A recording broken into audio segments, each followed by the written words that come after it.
O Supremo Tribunal Federal retomou nesta semana o julgamento do Marco Temporal das Terras Indígenas, que vai definir regras para a demarcação de áreas para estes povos. O tema estava parado na Corte desde o dia 7 de junho, quando o ministro André Mendonça havia pedido vista. Na volta do julgamento nesta semana, Mendonça proferiu um voto a favor do Marco Temporal, posicionamento que foi bem recebido pelo agro, enquanto o ministro Cristiano Zanin votou contra.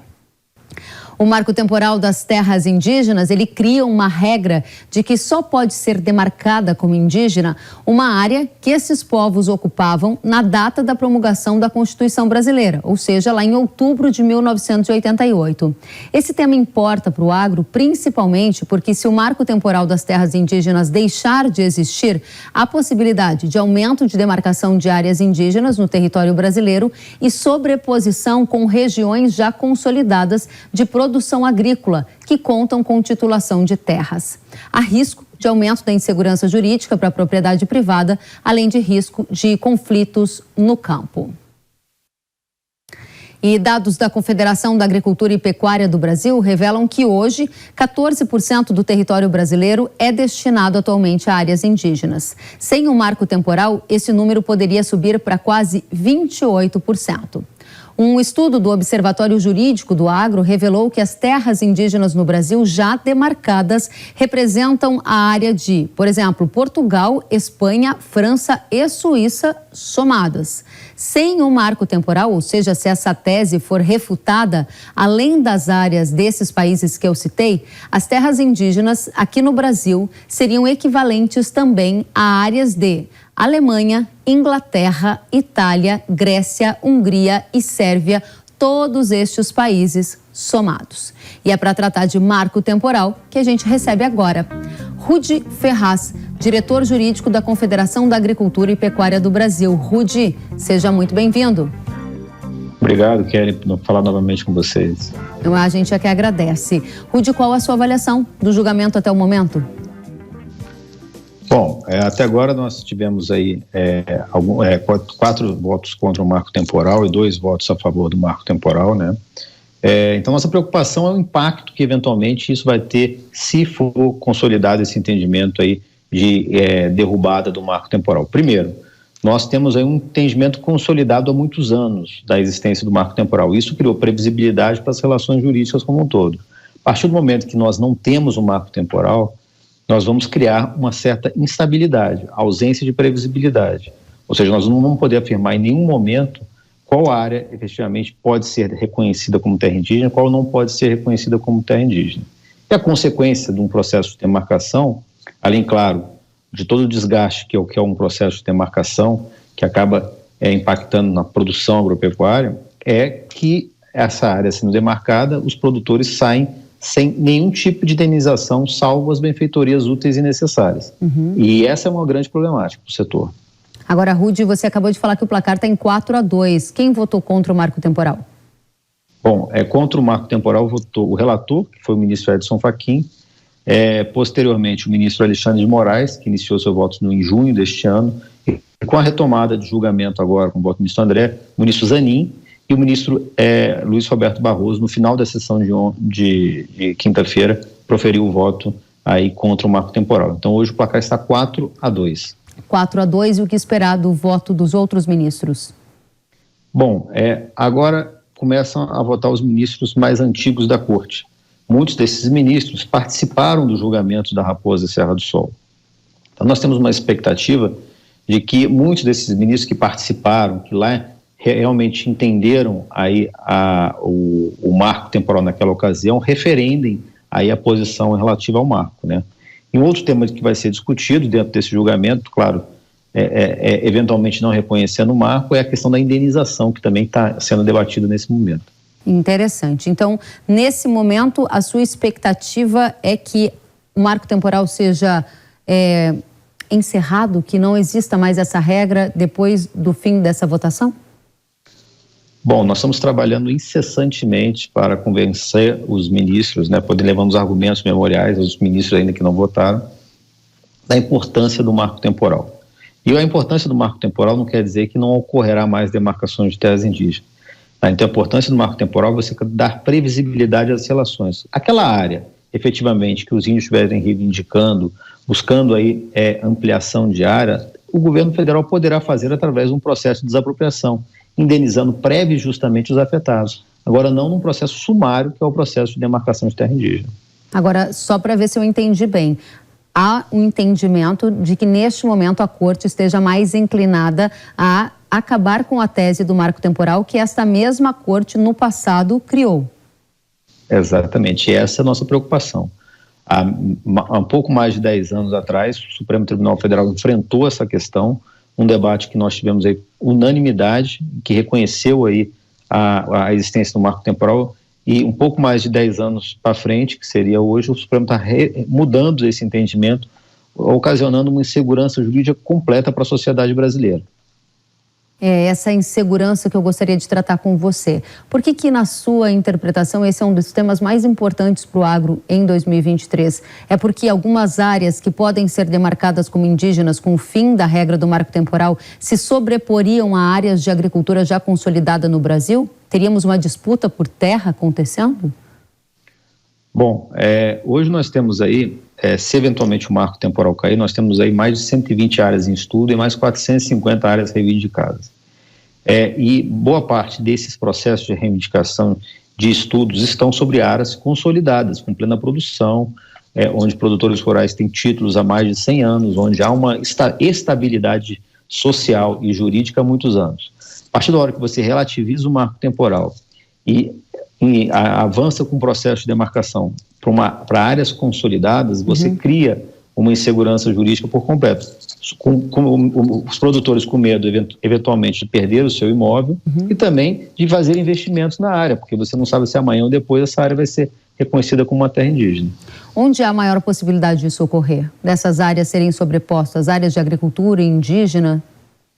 Bom, nós temos um grande demanda hoje de demarcação de terra indígena no Cone Sul do Mato Grosso do Sul, oeste do Paraná, oeste de Santa Catarina e também norte do Rio Grande do Sul, além de áreas no Mato Grosso, Bahia, Tocantins, Maranhão. Então nós temos várias demandas espalhadas pelo Brasil inteiro.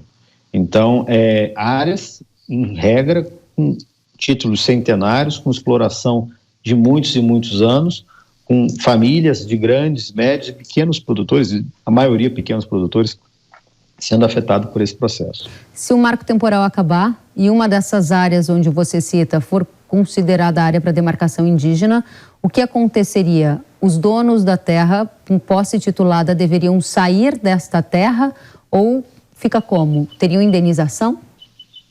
Bom, essa é uma preocupação muito grande que ela se mencionou. Por quê? O Supremo ele está praticamente legitimando a tomada dessas terras pelos indígenas, mesmo sem um processo administrativo concluído, com um decreto presidencial. Então, você vai ocorrer conflitos graves no campo, porque vai praticamente legitimar a invasão de terra por parte das comunidades indígenas, e esses produtores afetados, eles não terão outro meio, porque o Supremo Tribunal Federal acabou com o marco temporal, que era o que justamente dava previsibilidade às relações jurídicas. Então, esses produtores serão afetados, serão expulsos da área, sem nenhum tipo de indenização. Então, aquelas imóveis que os produtores estavam há muitos e muitos anos, onde avós, bisavós construíram aquele imóvel, hoje os netos fazem produção, não conseguirão mais produzir nessa área. Agora, Rudi, conta pra gente, quais são os argumentos usados pelos ministros que votaram contra o marco? Bom, eles entendem que hoje o processo de demarcação bastaria o índio eventualmente autodeclarar índio e autoindicar eventualmente onde as terras que eles ocupam para poder eventualmente essa área ser demarcada.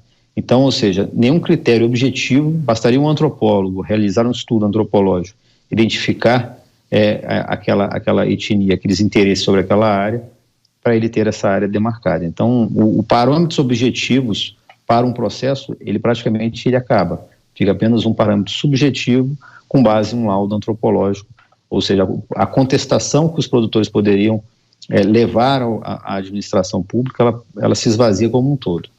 Agora, se a Corte decidir, por exemplo, por acabar com o marco, há alguma forma de recorrer dessa decisão? Bom, é um julgamento complexo, já dura muitos anos, todos acompanham, né? Nós temos ainda 5 votos a serem proferidos, né? Depois que os votos foram proferidos, eles vão discutir a tese da repercussão geral que terá efeito vinculante, e nessa tese nós vamos analisar se cabe um eventual embargo de declaração com efeito infringente, ou seja, efeito modificativo, e também essa decisão do Supremo Tribunal Federal não vincula o Poder Legislativo. O Poder Legislativo pode, sim, enfrentar esse debate através de um projeto de lei, através de uma PEC, buscando regulamentar o assunto e equacionar todos os interesses envolvidos, tanto os produtores quanto as comunidades indígenas. Interessante. Eu volto com você, Rudy, em alguns segundos para a gente continuar esse tema agora sobre o viés da discussão do PL do marco temporal no Congresso. Peço que você aguarde até já. O jornal Valor Econômico revelou nesta semana que o presidente do Senado, Rodrigo Pacheco, deve atender ao governo e postergar a tramitação do PL do Marco Temporal das Terras Indígenas, que também aguarda análise da Casa. A reportagem afirma que a expectativa é que Pacheco aguarde a conclusão do julgamento do STF sobre o assunto para que os parlamentares se debrucem sobre uma nova jurisdição, pois poderia haver insegurança jurídica. A matéria também diz que há a possibilidade de ele autorizar o envio da proposta para mais uma comissão do Senado. Vale lembrar que o projeto de lei já foi aprovado na Comissão de Agricultura e está agora na Comissão de Constituição e Justiça, para depois ser encaminhado ao plenário do Senado. Rudy, eu volto com você e a pergunta é: se o STF acabar com o marco e o Senado adiar a discussão do tema que cria a nova lei do Marco Temporal das Terras Indígenas, haverá qual situação no Brasil? Bom, a decisão do Supremo Tribunal Federal, em sede de repercussão geral, ela possui efeito vinculante para a sociedade, mas ela não vincula o Poder Legislativo, que pode sim, eventualmente, se debruçar sobre essa discussão sobre o marco temporal, e principalmente sobre a questão das indenizações, seja através de um projeto de lei, seja através de uma PEC, uma proposta de emenda constitucional, buscando aí equacionar os interesses jurídicos envolvidos. Então, dessa decisão do Poder Legislativo, independente mesmo se for lei ou PEC, ela poderá sim ser questionada no Supremo em novo processo, mas eventualmente nós teremos um novo ordenamento jurídico sobre a matéria que, se questionado no Supremo, o Supremo dará eventualmente uma posição em relação a esse novo normativo existente. Hoje o Supremo Tribunal Federal está apreciando sobre a ordem jurídica vigente, ou seja, sem nenhuma lei, sem nenhuma PEC que discute sobre esse tema. Qual é a chance de termos a aprovação do PL que cria a lei do marco temporal no Congresso, ou melhor dizendo, no Senado, ainda neste ano?